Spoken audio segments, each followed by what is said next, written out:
The second part of the meeting this afternoon, and I was invited last year. People said to me this time, you should give an upbeat conversation game. And because 60% of you were here last year as well, I gave my presentation last year on the development in the financial markets in 2011. That was not a very nice story, and some of you, at that moment in time that I gave the presentation, there was a peak, I would say, in the economical environment, and everybody thought that it was going very well, and my prediction was that we were in for a second wave of turmoil in the financial markets, which actually came through around the period of September, November. So I decided this year not to give any presentation. So when people ask me, can you give a presentation on the developments in 2012? I said, well, let's not do that. But we're going to have a discussion on connected leadership, because the theme of this day was connected leadership, and we didn't actually address that specific issue in the presentation. But let's all have it clever done. So I would like to start with the bad news first. My English nor my looks are up to the level of Celine. That's the first. I'm kind of an identity crisis because I'm wearing a tie and a white t-shirt, so I don't know actually how it looks like. And two of the participants of the panel are not here. That's Aak Minima. He had a business crisis that he need to attend to, and also Raj Patel is not here because he was sick. But we have 6 highly competent and capable CXOs, I would say, that are going to host the session of this afternoon. And the first one is Evert Depender. He is the CEO of Legal Identity, Legal Intelligence, of course. Right, and he's very ICT minded, knows everything about legal aspects and how to get rid of, for example, all the documentation and do everything electronically. Evert Depender.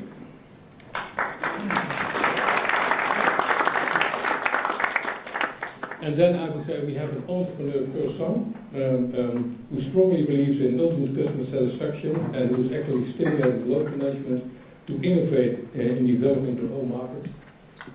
Remarkably, in his basically CV, I would say, is his entry as regards the hospitality group. When he came in, he said, let's get rid of the headquarters and let's actually build that the supporting role to our business leaders in the field, because that's where the money is earned. Probably you can understand what happened there, is that people in the field said, yes, he understands basically where the business is coming from, and all the people in the headquarters were shocked. But he's Peter Owen.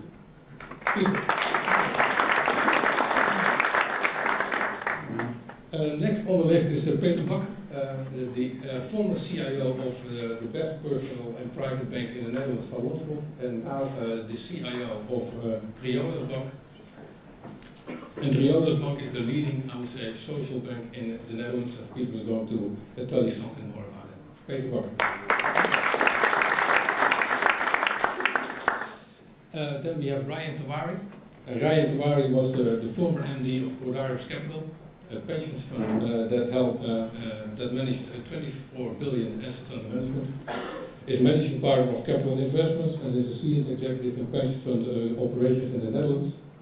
He worked for Achmea, Delft Lloyd, and Swiss Life, and he's also the president and the CEO of Moderator Investment Fund, a highly successful fund currently in the Netherlands. Ryan Tawari. And the last one is Harry Witt. He is the member of the board of the Telegraaf Media Group and is responsible for local and regional developments, responsible for ABC Media and Holland Combination and Web Radio, and main focus on combination of strong performing local brands in the Dutch paper market.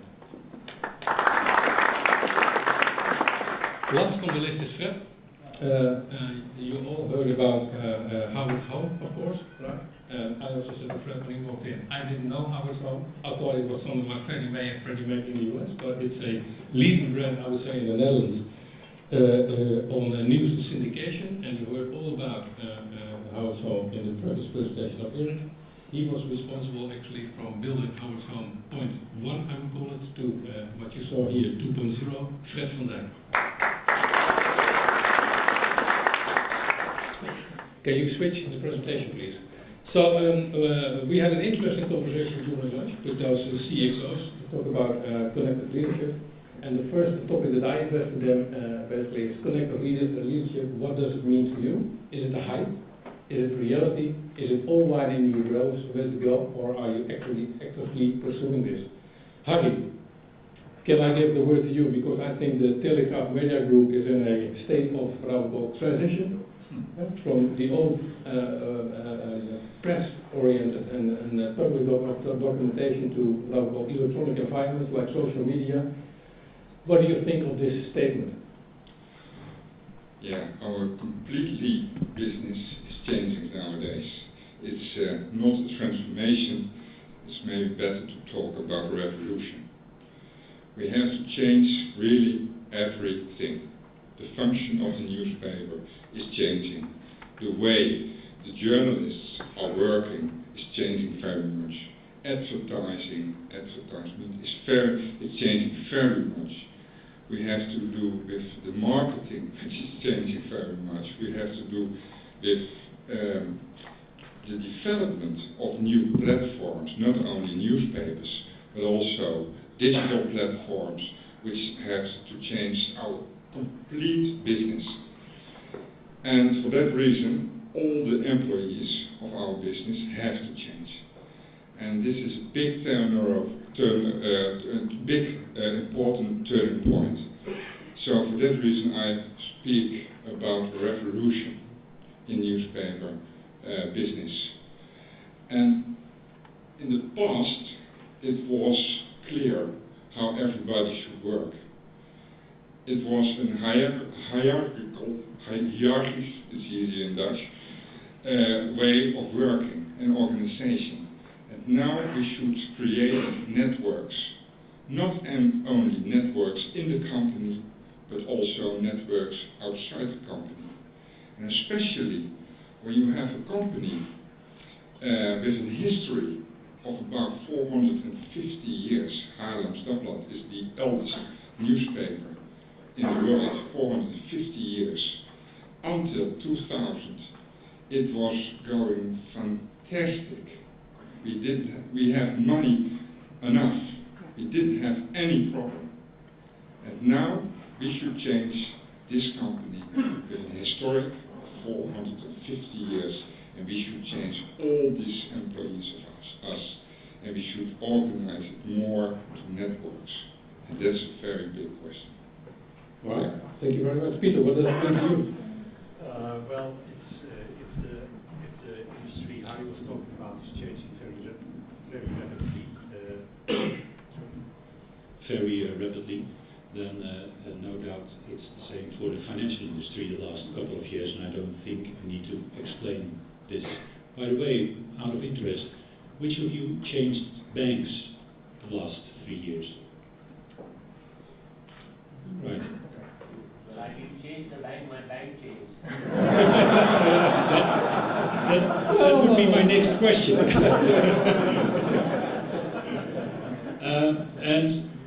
Within the financial industry, on the customer side and on the supplier side, connectivity is vital the coming years to survive, I think. Have the right connections technically but also emotionally with your customer, and in fact on the same level with the supplier you are dealing with is vital. That same counts, by the way, also with having a very connected attitude within your company with the people who are working for you, and especially Triodos is very explicit about it. There's a very strong value-based culture being, I would say, implemented, but it sounds a bit technical. It's just there, and it stays there within the company, where you can see that the management is very attentive to small details which will give the culture which the company would like to address and have enforce. Give you 2 examples of that. First one is the following. Every meeting room within Triodos has a red chair and a green chair. If you enter the meeting room, you can decide for yourself, shall I take the red chair, or shall I take the green chair, or shall I take a neutral chair. If you set yourself within the red chair, on the red chair, you are supposed to have have an observant eye on the process of the meeting, and you can correct that.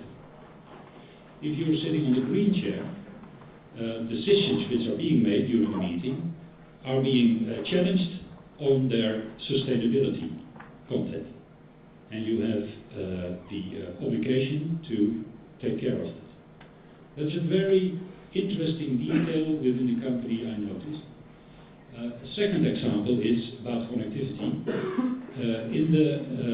When you have your lunch, of course you have to pay for the lunch, and next to the teller there is a big pile of business cards of every colleague within the company.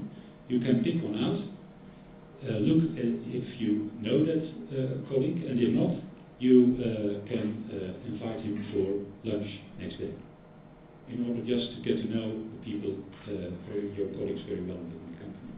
All right. So connectivity is the basis.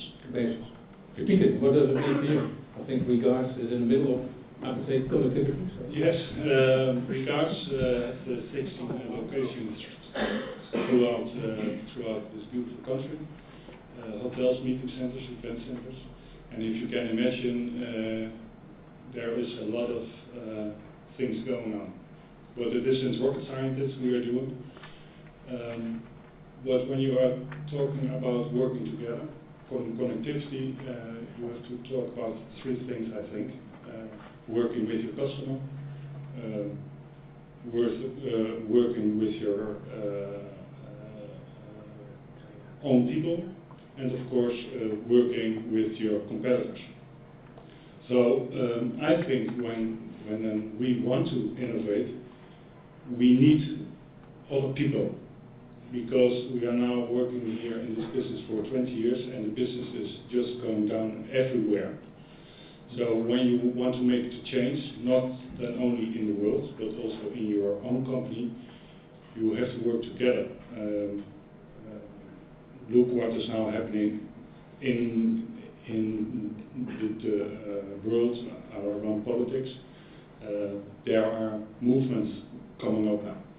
So you need to have your movement in your own company, but then also outside. So if we want to have innovation, we need it. We just need to work together. So it isn't just old wine. It is only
that we disclose information from are very keen on keeping our independent position. So yes, independence is a very important thing, but working together with the other subsidiaries is as much as important. So you don't have to do one thing and leave the other, but you can combine them both. Yeah. Right. Fred, what is your perspective on that? Well, continuing what René was said in his presentation earlier this afternoon, we think that the world is changing in a very rapid way, and one of our partners is Deloitte, and we are developing our products in very cooperation with Deloitte, and Deloitte is calling this the big shift. And well, we see that as a changing of the rules of the business game. The buyer is in control, everything is transparent, information is there. So there is another way to work with other companies, with competitors, with your channels, with your individuals. And in that case, independence, well, it's powered by the buyer. We see that we work together with sometimes our business partners and sometimes our competitors. The buyer is in control, and what he wants, we have to deliver it in a total solution. And I think that is one of the fundamentals of the big shift we are facing with. All right. Thank you very much. And then another question was also, when you have expectations or you don't have expectations at all, and that connected leadership, does that basically mean that you have to forget all the expectations that you have from each other, right? So are the most successful companies the ones that don't have any expectations of their partners anymore?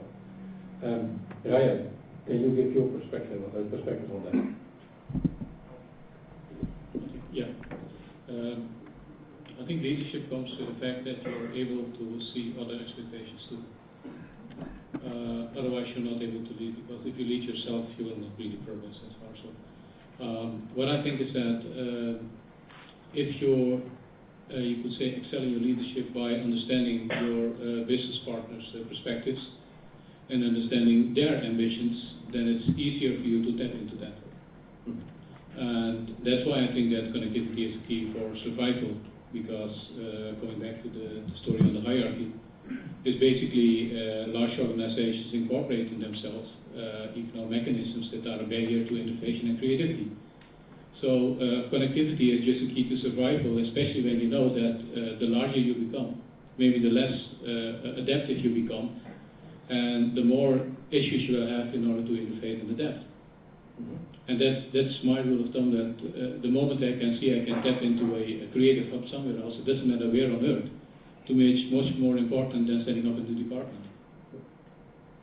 And that to me again is leadership. I guess you have to find creativity everywhere. You shouldn't confine yourself into your borders of your own organizations. That's very clear. What I remember also from the discussion, Peter, is that you talked about trust in this issue. Can you elaborate a little bit on that? Yes, I can.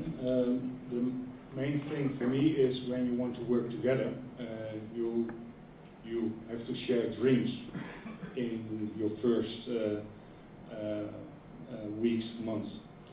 And then after that, when you are seeing that both you will have the same dreams, you will fall in love.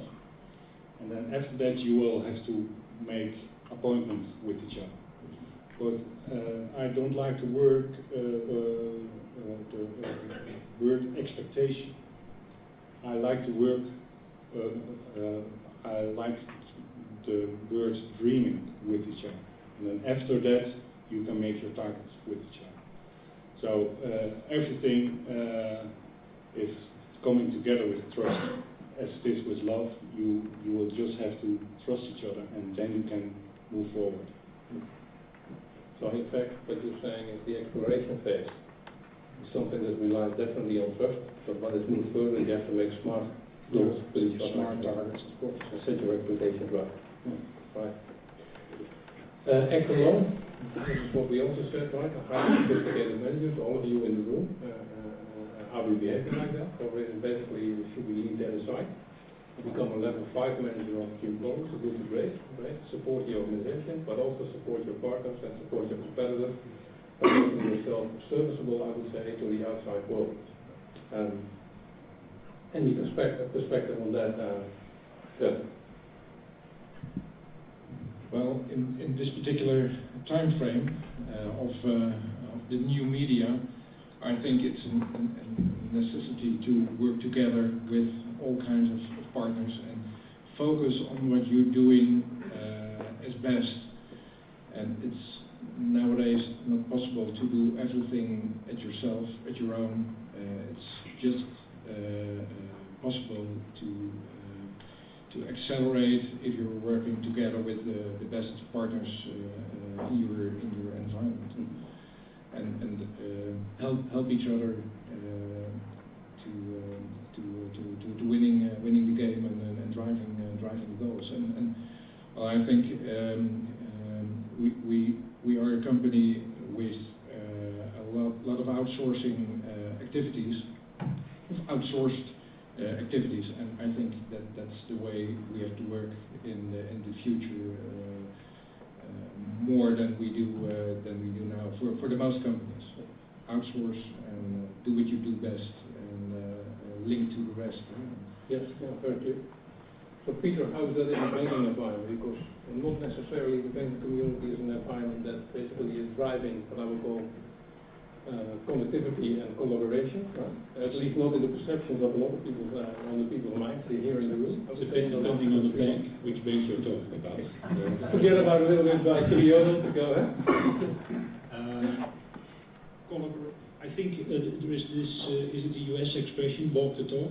Yes. If you really feel that connectivity is vital for your company as a whole, you should use all what is necessary in that in relation to that, also inside your company.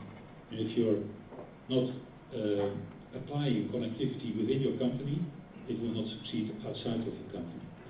The finance industry as a whole is can learn a lot from instance, from the automotive industry, where cooperation and connectivity is really vital for that industry. It's not connectivity anymore. I think you should talk about symbiosis between companies within the automotive industry.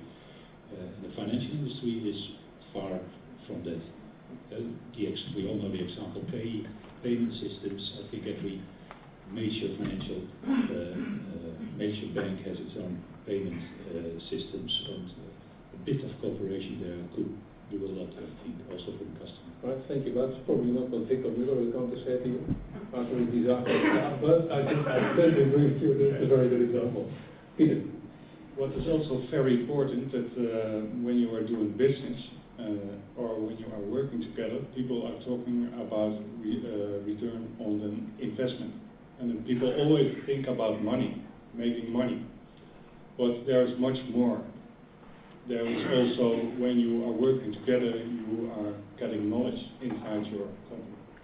You are getting extra passion into your company. You are getting inspiration into your company. And then I think when you are really trying to work together, trying to dream with each other, maybe not in 5 months you are making money, but it will come back to you. That is my thought about being alive, but then also being a young businessman. Yeah. So it is more than money. So then we had a discussion on, yes, we must connect, but as you can see, we started off in the discussion this afternoon during lunch with all kinds of opinions of what connectivity was all about, but at the end, after 2 hours of discussion, there was consensus that yes, we do have to connect, actually to be ready for the future. So it brings me to the last question that I have. Can you actually briefly explain for your company and basically what connectivity is all about in 1 sentence? So. Well, I repeat, do what you do best and link to the rest, and work together to get the best offering you can bring to your customers and your clients. All right, thank you. Harry, what does connective leadership mean to your Telegraaf Media Group? Is a question? Yeah, that's the question. The question is, I have also how to organize the permanent interaction between changing markets and technology with the permanent changing of your own organization. And I think we have to do with inspire, change and cooperate, not only in the company but also between companies. All right. Thank you very much. Peter, at Quion.com. Trust your employees, trust your customer, and trust your suppliers, and based on trust, build expectations. All right. Thank you. Very interesting, everyone. That was my text. Yeah. So you already cooperating and connecting, right? Yeah, that's really the easy job. So is that it? Because so it wasn't legal intelligence, the same as 300 votes. All right. Probably found a new customer. Ryan, what does it mean for modern investment funds? You asked me one word, it's success. Because you can talk about survival. I mentioned survival before. We are working with hubs. We don't want to have a big organization. I come from a big organization background, and it was nice also. But basically, we work with competence centers, as we know it previously, expertise centers. So we have one hub in Munich, we have one hub in Mumbai, we have one in London, and now we have the fund manager in Amsterdam. And the organization has 5 people in Holland, and that's it. We have 3 people sitting behind screens running our investments in Munich, and we have the real specialist sitting in Juhu Beach in Mumbai, which is not nice, I mean, not a bad place either. So to me, it's tapping into resources and using that, which is very complicated. Yeah. Life is really tiresome. You can even ignore your families. But basically, it's your way to survival. But it's all about success because your partners want success too. They want to benefit from their experience too. So to me, it's success. All right. So people at your organization looking at screens and probably tomorrow playing games, if I understand it correctly. Peter, what does it mean for Riga? It is the only way for us, and it is fun, and we call it in Dutch, als je kunt delen, kan je ook veel sneller vermenigvuldigen. So it is our only way to grow. So Peter, the leader of the year, because you probably like that phrase a lot. He is my commissioner. Thank you very much. So in fact, there was consensus around the table that it's not old wine in new barrels. It's not a hype. It's something that you really have to do actually to move your company forward. So we still have 5 minutes time to take some questions from the audience. Is there anybody who would like to ask the panel for some of the statements on connected leadership?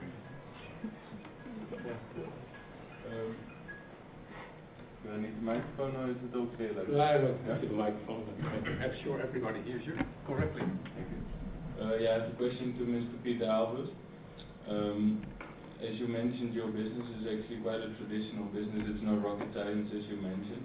So, and you also mentioned you collaborate with technology partners, but also with your competition. So I was very curious on one way how you try to innovate, but on the other hand not give away your secrets to your competitors. Or We already discussed this question during life. We all think that you can share a lot with your own competitors, but it mustn't be part of your main facility. So you can do a lot of things together in the back of house, even in the front of house that people can see. You told me about the Telegraaf that you are now working together. Maybe you can mention that. Yeah, 10 years ago, it was not possible to talk with each other, all these newspaper organizations, about collective distribution of newspapers. Nowadays, because everybody told each other, it's core business of ours. When you are too late, the customer has to complain, and then you have a problem. Nowadays, it is so necessary for all of us to make the distribution very cheap. So yesterday it was an announcement that we all will cooperate next year or this year to organize the distribution together. So it depends how necessary is it, the change, and also is it the main issue of your company, of your identity, or is it facilitated? Okay, that's clear. Thank you. Thank you. spoke over that. One more question.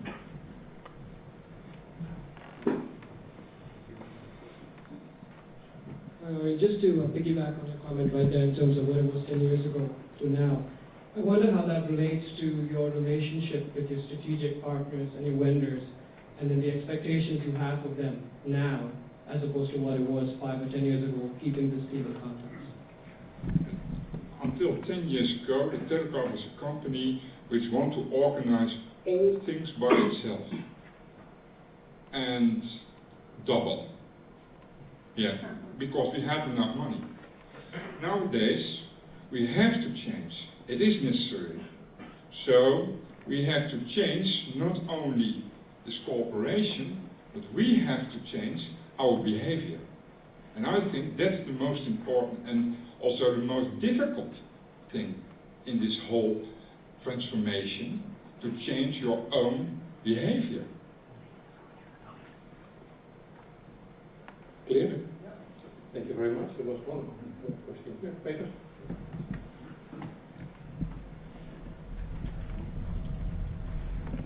Split 5 minutes walking all down there, but... Thank you very much, Kees. Actually, I have a question for Mr. Bakker. You said, okay, walk the talk. If I would turn it around and say talk the walk, referring to your suppliers, what kind of attitude change do you require from your suppliers? Because internally you're transforming, you're putting various things together. How would suppliers have to respond to you in order to remain or even become your suppliers? Be adaptive to organize yourself in such a way, even if you are a very big multinational supplier for a relative small company. Try to organize yourself in such a way that you can cope with the adaptiveness of smaller organizations in order to build on the trust with which every relationship, also in business, starts. So it's adaptiveness. And smaller organizations, Triodos is quite a small organization, tend to do business with companies of the same size, because you can then almost automatically accept that adaptiveness. But if huge companies are interested in being a supplier of companies like Triodos, you have to learn to act like that. Thank you. Probably because this is such a vital trend for the existence and the future of your organization, you're full of questions still to the panel. May I invite you actually to join the panel during the dinner sessions as well, so you can pose all your questions. The people are going to be here. Thank you very much, Fred. Thank you very much, Harry. Peter, thank you very much. Peter, Ryan, thank you very much. Peter, thank you very much for being here.